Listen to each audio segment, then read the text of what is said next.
some of these mistakes that I'm going to share with you today are mistakes that I joke about now and laugh about, but one still haunts me, and I don't want you to make the same mistakes. So what I hope to do with you today is really just give you an honest, raw stroll down memory lane for me and what I've learned along the way. I'm going to dig right in, you guys. So the first gardening mistake that I made is, and I do this to myself and you do it to yourself too, planting out of season. You get sucked into the sale racks at the nursery. Don't tell me that you've never done that. The reality is, guys, that the nursery sale racks are on sale for a reason. And sometimes they'll put them on sale at a time where you can still get a good harvest off of them. But for the most part, if they're on sale right now, it's just too late to plant them. One of the biggest mistakes I've made is getting suckered into that and buying those plants and putting them in my garden, taking up space that I could be given to something that will overproduce for me instead, and ending my season so frustrated, so discouraged. Guys, planting in season is so important. Timing is everything in the backyard garden, especially in our South Louisiana climate. We get to grow year round, and we really want to take advantage of that and capitalize on that. And that's my second mistake. My second mistake is sometimes I forget that, you guys. And instead of knowing my climate and focusing in locally on people who may not be experts, but they are certainly people who know more than I do, instead I take to the internet, or I get into a very vague, very broad gardening book. I want you to shift your focus to your backyard. I don't want you to go and broadly get out into the garden world and start looking on the internet and in nationwide or even sometimes worldwide gardening books. I want you to remember to keep your focus narrow. Only reach out to people that you trust, that are close to you in proximity, because they are the ones who are really going to be able to help you. I have always regretted that when I left behind people who were right here in front of me and reached out to people who were all over the country. I've always regretted it, and I think that you will regret it too. I'm just a mom. I'm a homeschooler. I'm a teacher. I have been teaching somebody something for most of my life, and I am a gardener right here in my backyard. I love to grow things, and I love to learn how to maximize the production of my garden. I want a garden that overproduces, not one that underperforms. And I have spent the last decade learning how to do that right here in South Louisiana.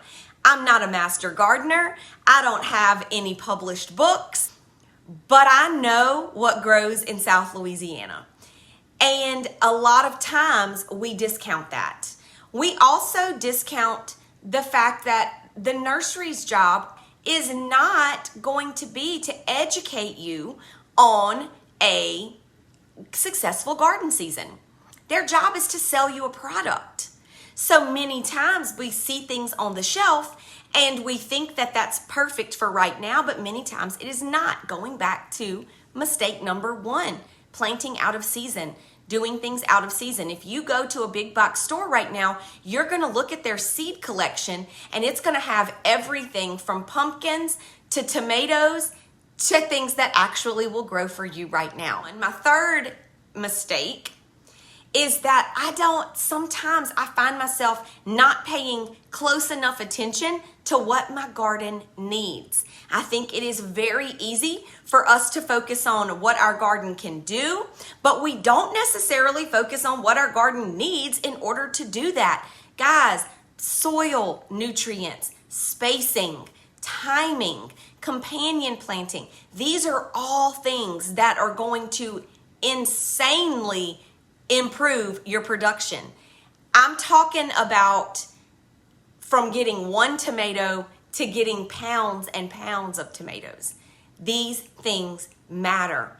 In fact, did you know that broccoli requires a lot of space? Broccoli and cauliflower, cabbage, they require a lot of space, 18 to 24 inches actually, which is the most space you're going to need to give anything inside of your fall garden.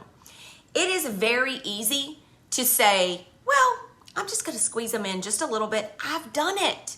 I'm just going to give them 12 inches. They'll be fine. I'll feed them real good. I've done that.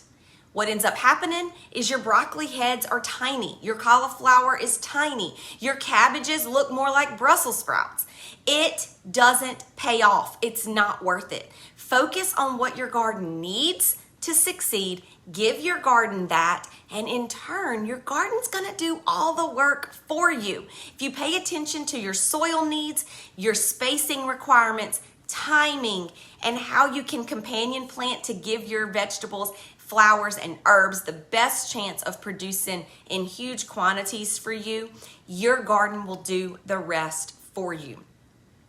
One thing I can tell you right now is that if you want a super productive harvest on a vegetable, but you are brand new at gardening and you really just feel like you don't have the time or you don't have the space, plant some bush beans. Bush beans are by far one of my favorite fall vegetables to grow. You can plant those beans by seed that you can get right now all over. Plant them in your garden. They require very little space. Follow the seed packet or follow what the label tells you to do. Get them in the ground, guys. They require very little space. They require very little time. And what you're going to see is a ton of bush beans from now until our first frost. Don't waste another day. If you can't get your head around anything else this season, if you go get a pack of bush bean seeds, Contender is fantastic. Blue Lake Bush is wonderful. If you go get a pack of bush bean seeds, you get them growing in a container, a raised bed, a 5-gallon bucket, you will get beans and you will be so happy. And that is such a huge thing for me, and that is my fourth and final mistake for you that still haunts me. Anytime I have just let my life get in the way of my garden, I have regretted it. And a lot of times the thought of not growing haunts me. I can remember seasons where I was too busy, or my schedule didn't allow it, or I had little kids, or I had elementary kids, or I had middle school kids, or I had high school kids. And I made excuse after excuse after excuse as to why I couldn't grow a garden this season.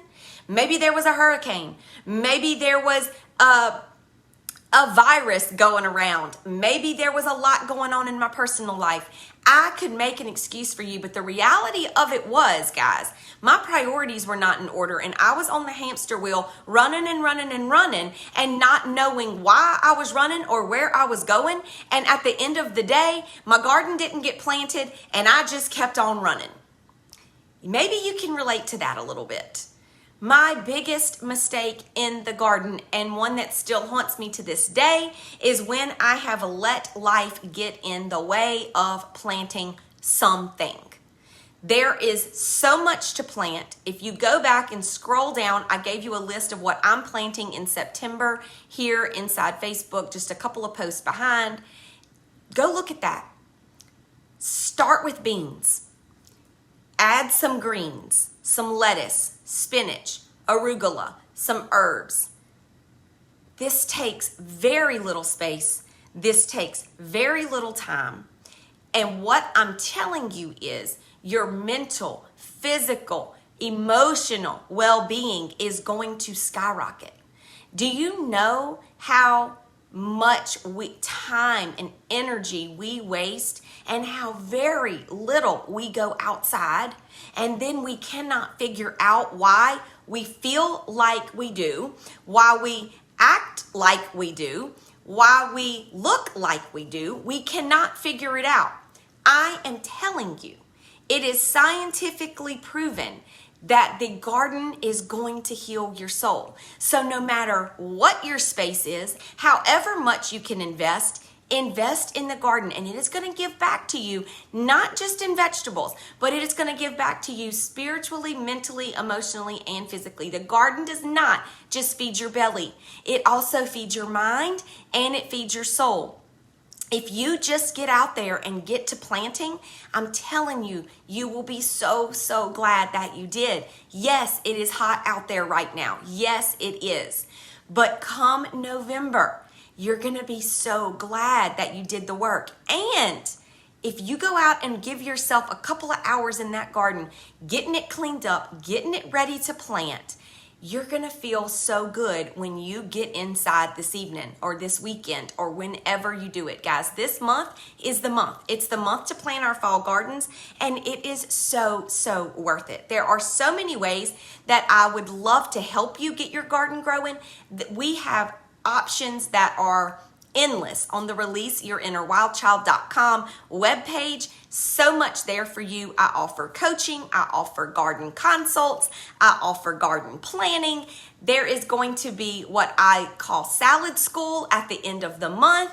If you want an invitation to that, please make sure you're signed up on the website to get my emails. I will be sending out the first one next week to just kind of get you thinking. Salad greens are a great place to start, and they're so, so easy. They give so much. If you just keep cutting them, they just keep growing. This is the season, y'all. Come November, you're going to be wishing that you would have done one of these things. Just get out there and grow something. Start with beans. Start with greens. You can get lots more information on the ReleaseYourInnerWildChild.com webpage, where I've got all kinds of stuff there for you. Take a look, sign up for our email list. It's endless, y'all, and 'tis the season. Don't let life get in your way. Get your mind right. That's the first thing. Start believing how much this garden's going to offer you all winter long. And then get out there and release your inner wild child. I promise you, it will heal your soul. Thanks so much for joining me today right here at Wild Child Southern Gardening. For more information about how you can release your inner wild child right in your own backyard with the space you have and the time you've got, visit www.releaseyourinnerwildchild.com.